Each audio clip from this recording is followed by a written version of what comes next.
जय हिंद। हेमलता सनातनी का आप सबको नमस्कार। एक बहुत ही गंभीर विषय को लेकर मैं आज सबके सामने यहाँ पर उपस्थित हुई हूँ। What I feel it's an important topic and everybody should analysis on this particular point. आज हमें सबको विश्लेषण करना चाहिए कि ये जो बहुत बड़ी साजिश के तहत ये जो फैलाया जा रहा है सनातन संस्कृति को, ये अपमान किया जा रहा है, उसकी साजिश के तहत उसको खत्म करने का प्रयास किया जा रहा है, कुप्रयास ऐसा हो रहा है। इसके पीछे क्या कारण है, इसके पीछे कौन लोग हैं, आखिर ये क्रिप्टो इस्लामिक के तहत हमारे साथ में क्या साजिश की जा रही है। हाँ, मैं बात कर रही हूँ आज उन पाखंडी जो अपने आप में सनातन के ये गुरु बन रहे हैं, धर्म गुरु बन रहे हैं और हमारे सनातन के सच्चे सन्यासियों को, साधुओं को ये बदनाम कर रहे हैं।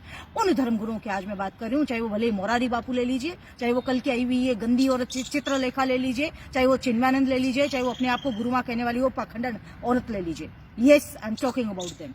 इनको ये किसने अधिकार दिया है कि व्यास गद्दी जैसी पवित्र जगह पर बैठ के और सनातन संस्कृति का अपमान करें? ये खाते हैं भगवान राम के नाम पर, ये खाते हैं भगवत गीता के नाम पर, और ये पाठ करते हैं और गुणगान करते हैं दूसरे धर्मों का। इनको जरा बहुत भी लज्जा नहीं आती? कल मैं सुन रही थी एक मोरारी बापू का एक सत्संग का वीडियो वायरल हो रहा था और उसके अंदर वो ये कह रहा है कि मैं क्या करूं, मैं राम का नाम लेते लेते, मैं भगवत कथा कहते कहते, कृष्ण भगवान को ये करते करते और मुझे अंदर से ही फूट जाता, अल्लाह मुल्ला आ जाता है। तो मैं उसको कहूंगी कि तेरे अंदर से नहीं फूटता, ये जो तेरे शब्दों का मोह माया जाल है वो पैसों का है। तू इतना बड़ा गद्दार है, तू इतना बड़ा दल्ला है, मीन्स जिसे हम ये कहते हैं ना, मेरे पास आज शब्दकोश कम पड़ गया इनको गाली देने के लिए। ये इतने बड़े दलाल है कि ये पैसों के आड़ में, पैसों के लालच में अपनी माँ को भी, अपनी मातृभूमि को भी ये सौदा कर सकते हैं, ये बेच सकते हैं। मैं आज उसको कहना चाहूंगी उन तमाम साधु संतों को जो धर्म का नाश कर रहे हैं, कि जिनके अंदर से ये शब्द फूटते हैं, दूसरे धर्मों का प्रचार करने का या उनको प्रेरणा मिलती है। मैं उनसे कहना चाहूंगी कि जब कश्मीर में लाखों हिंदुओं के साथ में बर्बरता की गई थी, उनको निकाला था, माँ बहन बच्चियों के साथ में जाती हुई थी, उनको नंगा कर करके चौराहे पे उनकी बोली लगाई गई थी, तब तुम्हारे हृदय से, तुम्हारे मन से ये नहीं फूटा कि तुम्हें कुछ बोलना चाहिए? जब बंगाल के अंदर सरेआम हिंदुओं को जलाया जा रहा है, वहां पर उनके घरों को जलाया जा रहा है, वहां पे निकाला जा रहा है हिंदुओं को, तब तुम्हारे मन से ये फूटता नहीं है कि मुझे कुछ बोलना चाहिए?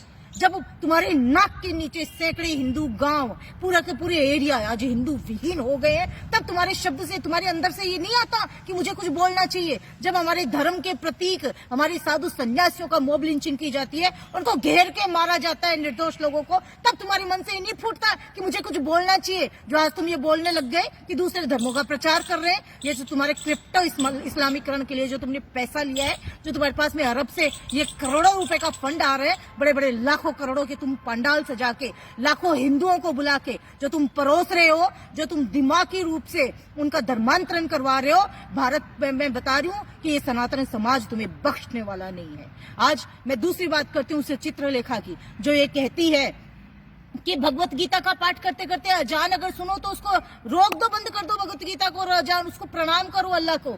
अरे तुम्हें ये किसने ठेका दिया भाई धर्म का?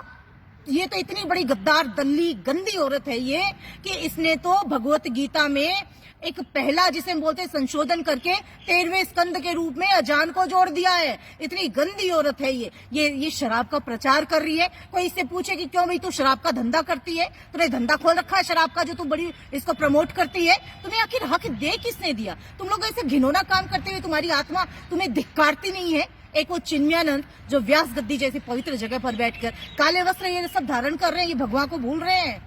ये काले वस्त्र धारण करते हैं, वहां पे मुजरा के गीत गा रहे हैं, वो फिल्मी धुनों पे ठुमके लगवा रहे हैं, और वहां पर वो हमारी आने वाली पीढ़ियों की, हमारे युवाओं की, हमारी औरतों की वो जो मानसिकता चेंज कर रहे हैं, वो क्रिप्टो इस्लामीकरण का ये पाठ पढ़ा रहे हैं। वो शायद भूल गए कि जहां जहां सनातनी कम हुए वहां अलगाववाद की स्थिति आ गई है। कश्मीर में क्यों अलगाववाद की स्थिति आई है भाई? ये गुजरात में तो नहीं आई है, राजस्थान में तो नहीं आई है, या जहां जहां हिंदू बहुसंख्यक है वहां तो नहीं आई है। तो ये जो इतनी बड़ी साजिश है, हिंदू समाज को समझनी पड़ेगी, इन लोगों का बहिष्कार करना पड़ेगा। नहीं तो जो पुरखों ने हमारी गलतियां की है, उन गलतियों को मत दोहराओ, अदरवाइज इनका अंजाम भुगतने के लिए आप तैयार रह जाना। ऐसे धर्म के गद्दारों को, ऐसे दल्लों को जो हमारे साधु संतों को बदनाम करते हैं, वैदिक सनातन संस्कृति का हर्ष कर रहे हैं, ये नाश कर रहे हैं, उनको सबक सिखाओ, उनका बहिष्कार करो।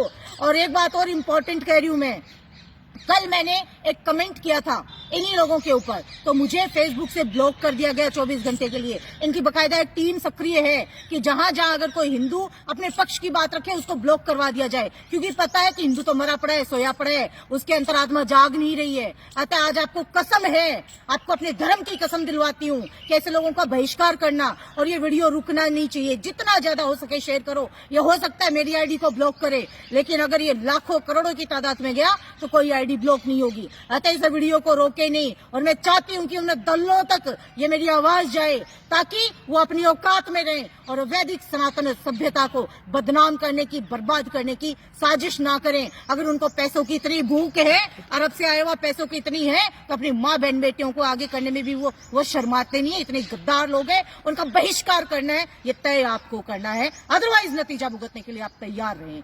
धन्यवाद। जय हिंद, जय भारत।